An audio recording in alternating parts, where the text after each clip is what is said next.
우리 새해는 하나님의 사랑도 풍성히 받으시고 이웃과의 관계 속에서도 사랑을 풍성히 주고받는 믿음의 성도들이 되기를 예수님의 이름으로 축복합니다. 사람들은 복을 사모합니다.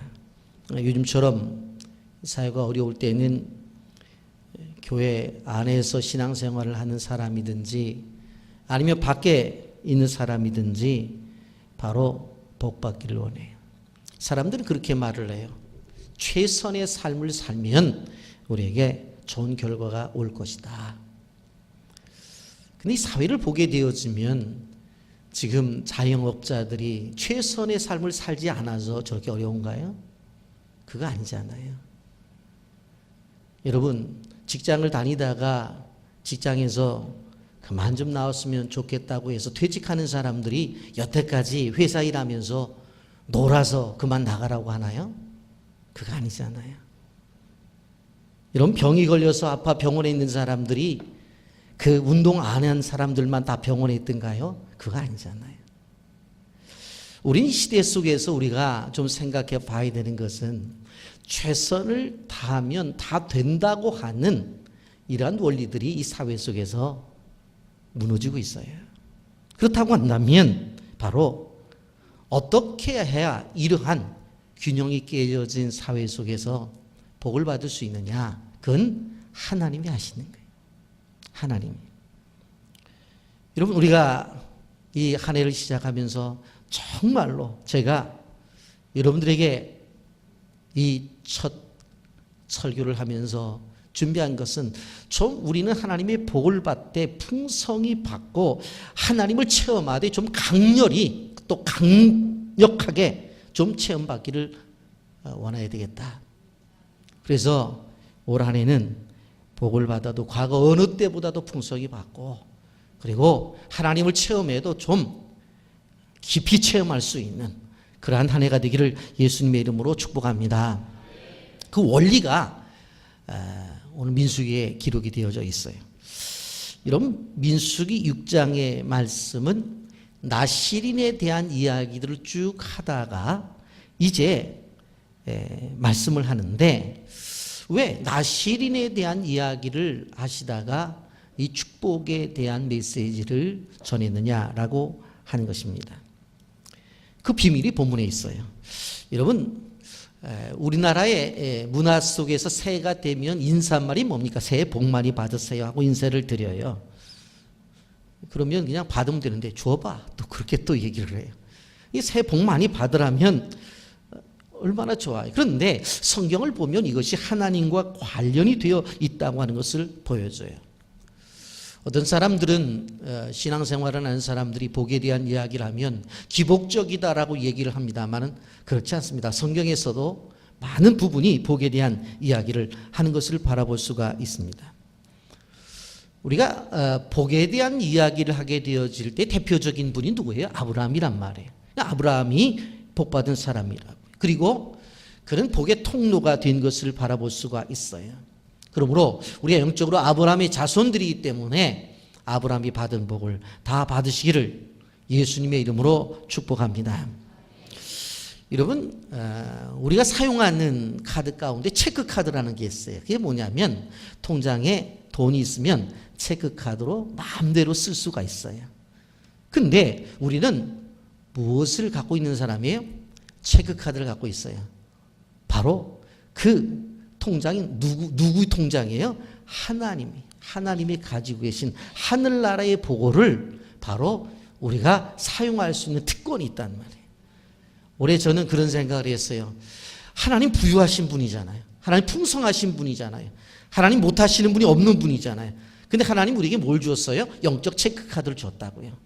그러면 질병이 걸린 사람들은 카드를 집어넣으면 치료가 나타나는 거고 물질이 없는 사람이 집어넣으면 물질이 풍요가 나타나는 거고 아시겠어요? 지혜가 없는 사람이 그 카드 집어넣으면 지혜가 나타나는 거고 이러한 카드를 우리에게 주셨는데 그걸 잘 사용하시는 한 해가 되기를 예수님의 이름으로 축복합니다. 그런데 하나님의 축복을 받을 때에 꼭 기억해야 될 것이 뭐냐면 이 축복은 말을 통해서 우리에게 찾아와요. 따라서 하십시오. 축복은 말을 통해서 찾아온다. 여러분, 세상 속에서 가장 간절한 말, 가장 축복된 말이 누구의 말이냐면 부모가 자식을 향해서 하는 말이에요. 그리고 두 번째로는 뭐냐면 셀프 토크라고 하는 자신을 향해서 하는 말이에요. 이 두 가지가 상당히 중요해요. 여러분, 그런데 우리가 생각해 보면 하나님께서 천지를 창조하실 때 뭐로 창조해요? 말로 창조했어요. 우리는 말씀이라고 하죠. 그렇지만 사실 하나님 빛이 있으라 그랬더니 빛이 있었어요. 말로 창조를 하셨단 말이에요. 그런데 이 하나님이 말로 세상을 창조했는데 우리 인간에게 그 말을 주셨어요. 이게 우리가 가지고 있는 특권이에요. 이것은 바로 하나님을 믿는 사람이든지 믿지 않는 사람이든지 말의 권세를 주셨어요. 여러분, 우리가 알아야 될 것은 어떠한 창조적 결과를 맺기 위해서는 중요한 것이 뭐냐면 그 사람의 말이에요. 그래서 믿음의 말을 선포하게 되어지면 그 믿음대로 되어지는 결과가 나타나요. 왜? 믿음의 말을 했으니까. 여러분, 오늘 본문에 보면 하나님께서 모세에게 당부를 하셨어요. 아론과 그의 아들들에게 축복을 선포하는 일을 하라고 그렇게 말씀했어요. 자, 축복의 선포는 누가 해요? 아론의 아들들이에요. 사람이에요. 그런데 사람이 축복을 선포하는데 축복은 누가 주세요? 하나님이 주세요. 여기에 분명히 그렇게 말했어요. 27절 다 같이 읽어보세요. 시작. 그들은 이같이 내 이름으로 이스라엘 자손에게 축복할지니 내가 그들에게 복을 주리라. 누구 이름으로? 하나님의 이름으로, 예수님의 이름으로 축복해요. 누가? 아론의 제사장 가에서.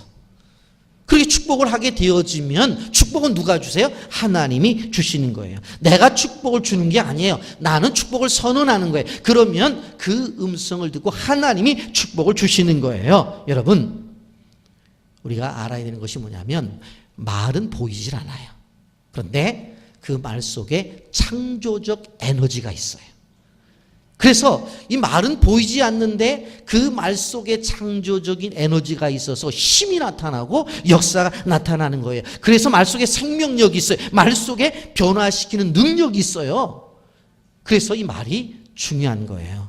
여러분, 그러니 올해 한 해 여러분들 작정을 하셔야 돼. 가족, 남편이든 아내든 아이들이든 무조건 무슨 말만 하자? 축복의 말만 하자. 아멘입니까? 작정을 하세요. 나도 작정을 했어야죠. 축복의 말만 하는 거예요. 성경은 심은 대로 거둔다고 그랬어요. 그러니까 축복의 말을 해야 되죠. 잠언서 6장 2절에 이렇게 말합니다. 내 입의 말로 내가 얽혔으며 내 입의 말로 인하여 잡히게 되었느니라. 무슨 얘기입니까? 내 입의 말로 내가 얽혀버려서 안 된다고 계속 얘기하면 안 돼. 아이고, 내 인생은 왜 이 모양이야?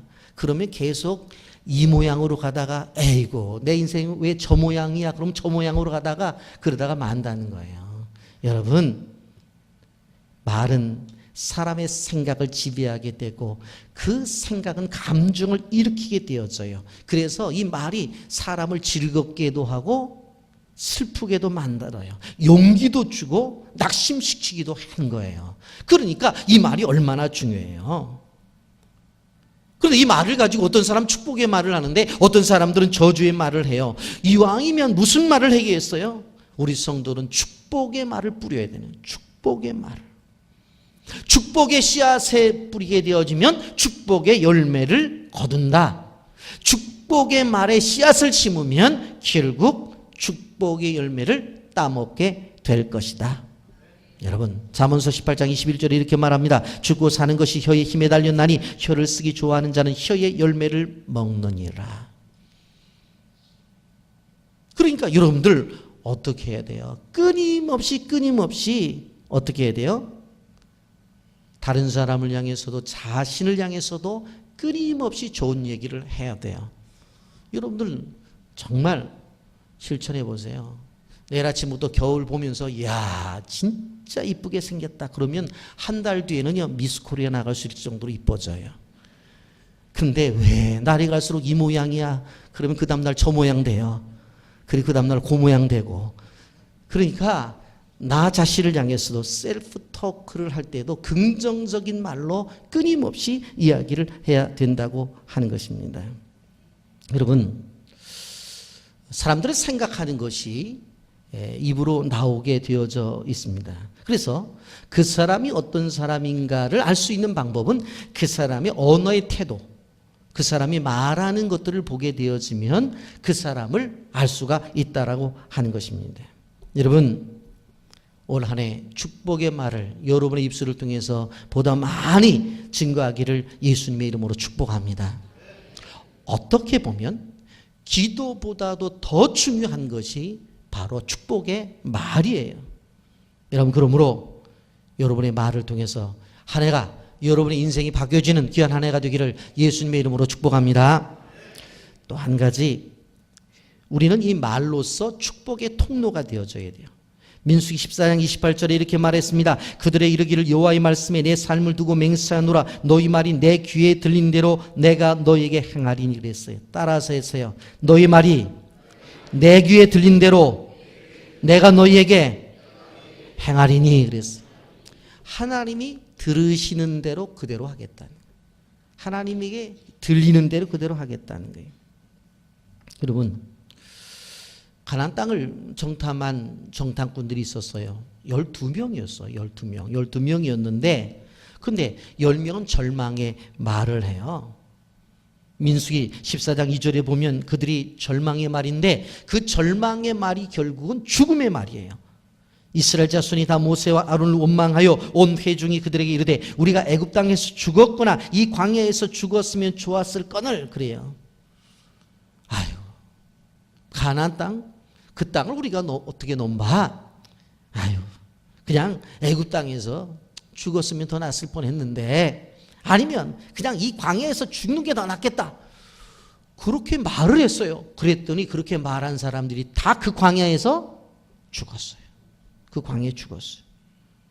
결과적으로 그들은 광야에서 또 달다가 그들의 말대로 죽임을 당해요. 지난 주일 저녁에 제가 말씀을 전했죠.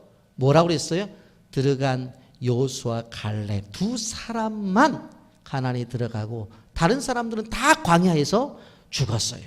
여러분, 믿음의 관점에서 보게 되면 믿음의 말을 해요. 그런데 불신의 관점 속에서 보면 불신의 말을 해요. 여러분, 그런데 한번 민수기 14장 8절 9절을 보세요. 여호와께서 우리를 기뻐하시면 우리를 그 땅으로 인도하여 들이시고 그 땅을 우리에게 주시리라. 이는 과연 젖과 꿀이 흐르는 땅이니라. 다만 여호와를 거역하지 말라. 또 그 땅 백성을 두려워하지 말라. 그들은 우리의 먹이라.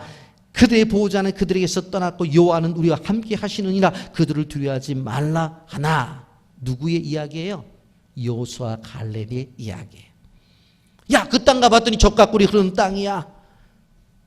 그들은 지골이 장대한 그러한 안악자손들이야. 그런데 그들은 우리의 먹이에요. 우리 예전 성경에는 우리의 밥이라고 그랬어요. 우리의 먹이거리야. 그들을 보호하던 보호자는 떠나버렸고 지금 여호와와 우리가 함께하기 때문에 그들이 아무리 그러한 거대한 민족이라 할지라도 우리는 그들을 이겨낼 수가 있어. 누가 이긴 거예요? 여호수아와 갈렙. 여러분, 그때 이스라엘 민족이 그때 몇 명 정도가 되었느냐? 약 200만 명 정도가 되었어요.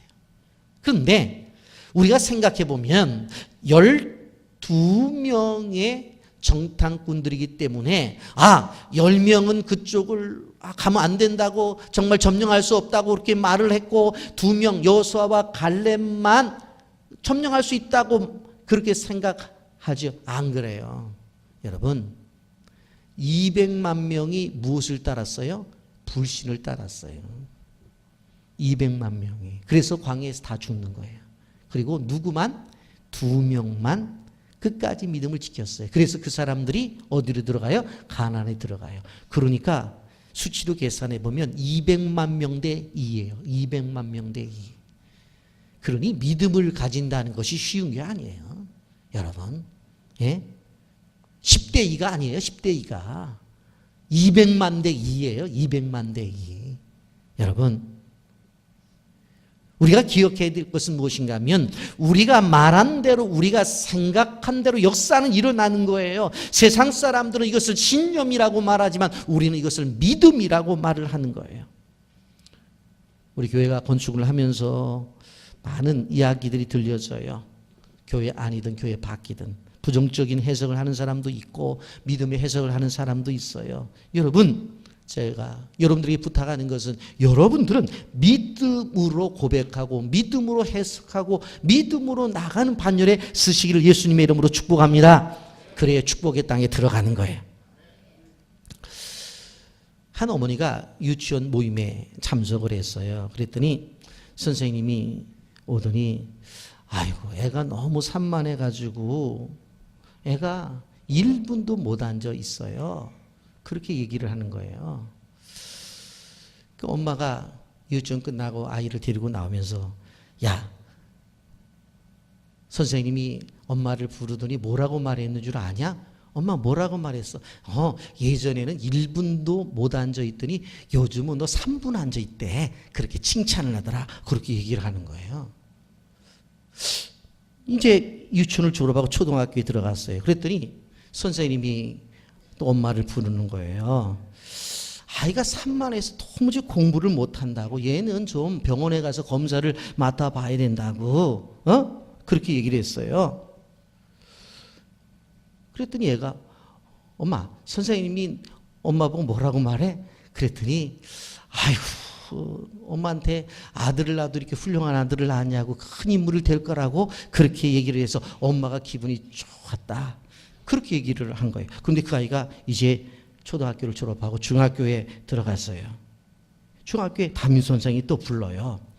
얘는 중학교 졸업해도 고등학교는 갈까 말까 하는데 공부 좀 어떻게 과외 좀 시키라고. 그러니까 얘가 중학생 정도 되니까 물어봤겠죠, 엄마한테. 엄마, 선생님 뭐라고 말했더니 조금만 노력하면 얘가 명문고등학교 갈 수 있는데 노력을 안 한다고 그러더라는 거예요. 여러분, 이렇게 과정 속에서 엄마가 이렇게 자녀들에게 얘기를 했는데 제가 질문할게요. 이게 엄마가 아이에게 거짓말을 한 거라고 여러분 생각하십니까? 이건 거짓말이라고 생각하면 안 돼요. 이건 뭡니까? 아이에게 꿈과 희망을 주기 위한 아이를 향한 믿음을 고백한 거예요. 믿음을 고백한 거예요. 믿음이라고 하는 것은 지금의 현실이 아니라 미래를 내다보는 거예요. 미래를 내다보는 거예요. 여러분, 이 어머니의 말대로 명문고에 진학을 해서 마침내 우리나라의 최초의 범죄 수사관이 된 교수역 국회의원 표창원 국회의원의 이야기예요. 여러분, 실화예요, 실화. 근데 표창원 씨가 그런 얘기를 했어요. 자기가 나중에 크면서 엄마가 선생님하고 만나서 선생님이 절대로 그런 얘기를 안 한 줄을 자기는 알았다는 거예요. 그러나 자기는 열심히 했다는 거예요. 여러분, 부모님 믿어야 돼요. 눈에 보이는 현실적인 비관적인 현실만 보면 안 돼요. 그럼 자꾸 나무라요. 야단쳐요. 자녀들의 가능성을 보고 하나님을 믿고 계속적으로 믿음의 말을 선포해야 돼요. 믿음의 말을 심어야 돼요. 그것을 거짓말이라고 생각하지 마세요. 현실을 보지 않고 미래를 바라보는 미래의 눈을 가지고 있는 사람이라고 보아야 되는 것이지, 그걸 거짓말이라고 말하면 안 된다고 하는 거예요. 여러분, 우리가 기억해야 돼요. 아유, 우리 저래가지고 어디 가서 밥이나 빌어먹을 수 있을까? 절대로 그런 소리 하지 말라는 거예요. 여러분, 한국 땅에 태어난 어떤 아이도 굶어 죽을 애는 없습니다. 우리나라는. 다만 공부에 소질이 있느냐 없느냐, 열심히 있느냐 없느냐, 관심이 있느냐 없느냐의 차이인 것이지. 그래서 여러분, 다른 것을 잘 할 수 있는 것을 개발해가지고 여러분, 그 아이가 나갈 수 있는 길을 열어주면 되는 거예요. 여러분, 아시겠어요? 엄마의 믿음의 말이 아이를 만들어내는 거예요. 우리는 기억해야 되는 거. 그게 뭐예요? 엄마가 아이를 키워내는 그 말이 통로가 되어진다는 거예요. 여러분, 우리가 기억해야 돼요. 23절에 보면 아론과 그 아들들에게 말하기를 이르기를 너희는 이스라엘 자손들을 위하여 이렇게 축복하라. 복을 주시는 분은 하나님이세요. 그런데 그 복을 선포하는 것은 누가 선포해요? 내가 선포하는 거예요. 부모가 선포하는 거예요. 선생님이 선포하는 거예요. 그래서 복을 선포하게 되어지면 그 음성을 하나님이 들으시고 그 사람에게 복을 주시는 거예요. 그러니 이번 여러분들이 예배를 드리면서 꼭 기억하고 한 해 동안 생각해야 될 것은 나를 통해서 다른 사람이 복을 받는 내가 복의 통로가 되어야 되겠다. 이러한 복의 통로가 되기를 예수님의 이름으로 축복합니다. 여러분, 그런데 이 복을 이야기하게 될 때 중요한 것이 뭐냐면 기도를 통해서 축복이 전해져요. 여러분 24절 보세요. 여호와는 내게 복을 주시고 너를 지키시기를 원하며 보호에 대한 기도를 해야 돼요. 보호에 대한 기도. 따라서 하십시오. 보호에 대한 기도. 여러분 보호에 대한 기도. 우리가 지킴을 받아야 되잖아요. 여러분의 가정도 일터도 관계도 교회도 나라도 지킴을 받아야 돼요. 여러분 모든 상황 속에서 지켜주시는 분은 하나님 한 분뿐이에요. 왜요? 그분은 우리의 반석이요 요새이기 때문입니다. 우리를 보호해 주시는 분이기 때문에 그래요. 여러분 어떤 문제 앞에 우리가 보호를 받기 위해서는 그분에게 의존을 해야 돼요. 한없이 연약한 우리는 주님의 도우심을 구하여야 된다고 하는 것입니다. 또 한 가지 25절에 보면 은혜를 구하는 기도를 해야 돼요. 25절 여호와는 그의 얼굴을 내게 비추사 은혜 베푸시기를 원하며 그렇게 말씀하고 있습니다.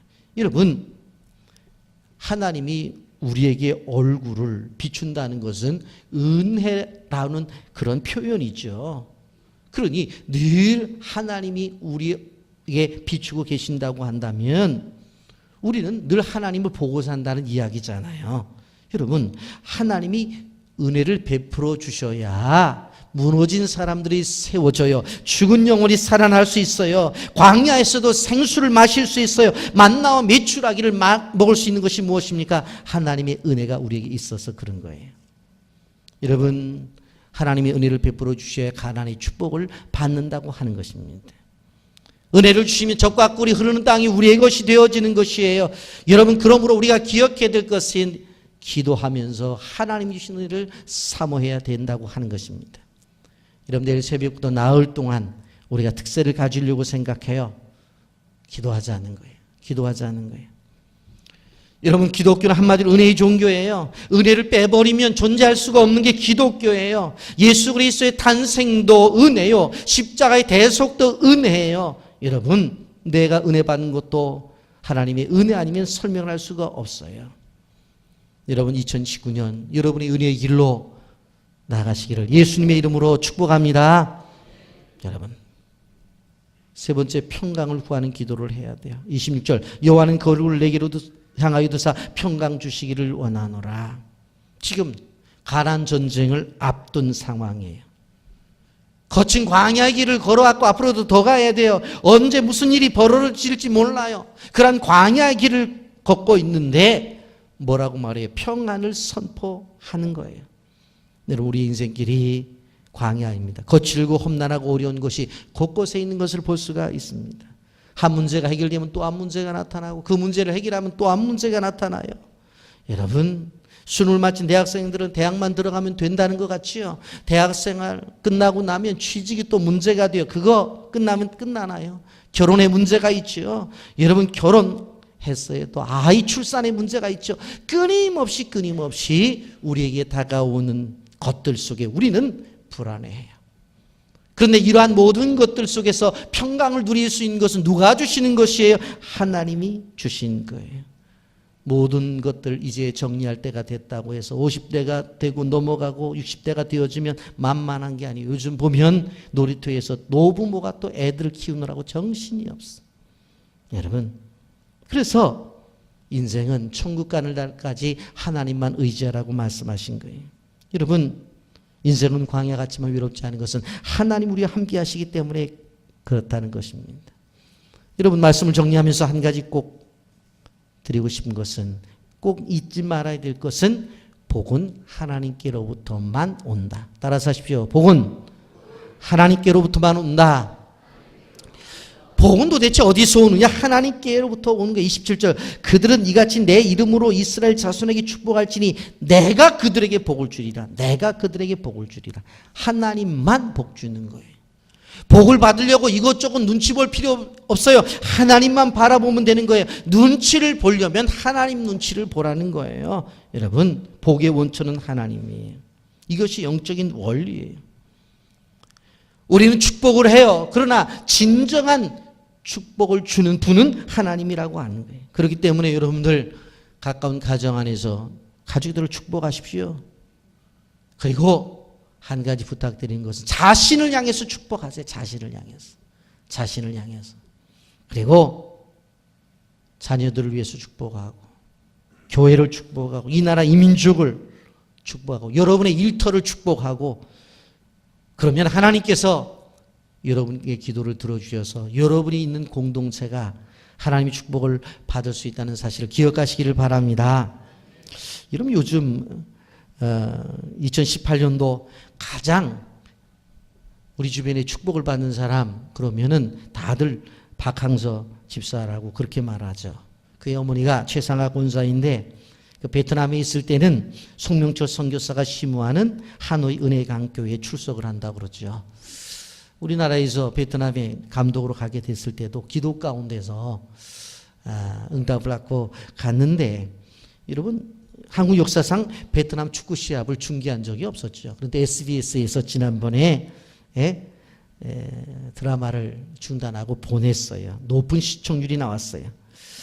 불교의 나라에서 기도하면서 우승을 이끈 축구 지도자 그리고 축구 선수들을 가운데 믿음의 선수를 데리고 교회에 가고 있는 그 모습을 보면서도 그 나라가 그 감독을 저렇게 칭찬하는 거예요. 여러분 스즈키 수업 대회에서 10년 만에 우승을 차지하면서 국가의 영웅이 되었습니다.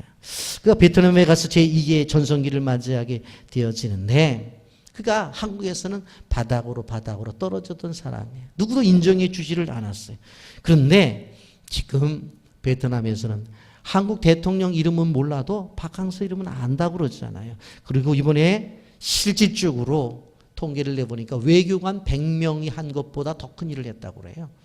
그래서 베트남 식당에 가보면 한국 사람이라고 하면은 식당에서 공짜로 밥을 줬대요. 확인하고 싶으면 가서 드셔보세요. 다 그냥 준대, 그냥. 여러분, 이분의 고백이 뭐예요? 사회적 신문에 나오지 않지만 기독교 신문에 나오는 것을 보면 이분이 내가 잘나서 그런 게 아니다. 하나님의 은혜다. 이건 하나님의 은혜다. 그리고 요셉처럼 하나님이 나를 높여주셨다. 이방 땅에서 그가 믿음의 고백을 하잖아요. 그렇기 때문에 자기에게 주어진 상급도 다 내놓고 어려운 사람들을 위해서 도와주고 또 베트남 축구를 위해서 써달라고 다 내놓잖아요. 왜 그래요? 하나님이 주신 것으로 그를 알기 때문에 그런 거예요. 여러분, 우린 2019년 새해를 열고 있습니다. 이제 새해 축복의 말씀을 받을 것입니다. 내일부터 특별 금식 새벽 기도를 가지게 될 것입니다. 여러분, 좀 여러분들이 한 해 동안 이런 것들이 되어졌으면 좋겠다 하는 것들을 좀 자신의 꿈을 노트에 적어봤으면 좋을 것 같아요. 또 우리 젊은이들 그리고 어린아이들은 꿈을 그려봤으면 좋겠어요. 그리고 그런 것처럼 귀찮은 분들은 누워서 상상이라도 한번 해보세요. 야, 올 한 해 이렇게 했으면 좋겠다. 여러분, 그런데 그런 것들이 흘러가는 것이 아니라 이루어질 수 있다. 믿음의 사람이기는. 왜? 내가 하나님의 사람이기 때문에. 아브라함의 복을 받으시기를 바랍니다. 그 복을 받았으면 복을 나눠주시기를 주님의 이름으로 축복합니다. 그래서 우리는 입술의 고백부터 다른 사람을 향해서 축복만 전하고 우리 입술을 통해서 다른 사람에게 축복을 나눌 수 있는 그런 사람들이 되어서 정말 여러분을 통해서 여러분 주변의 모든 사람들이 행복해하는 복을 받는 한 해가 되기를 예수님의 이름으로 축복합니다. 아멘. 거룩하신 하나님 아버지 은혜와 사랑을 감사합니다.